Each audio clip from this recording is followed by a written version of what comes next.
Kailan mo huling chinek ang sarili mo? We always check our phones guys, no? Messages, notifications, deadlines.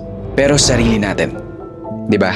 Minsan, nakakalimutan. Sleep tracking, heart rate, even breathing awareness. Pero dahil dito sa Huawei Band 11 na mayaman sa features, mas napadali yung pag-track ko sa kalusugan ko. Kagaya na lang dito sa ginawa ko, meron silang Huawei Health app na available sa iOS or Android man yan. Dito ko natatrack yung heart rate ko, yung tulog ko, kahit nap lang, natatrack niya agad. At meron din sila ditong breathing training. Anyways, let's go back sa unang topic. Note lang guys, no? Hindi ito about sa pagiging paranoid sa health.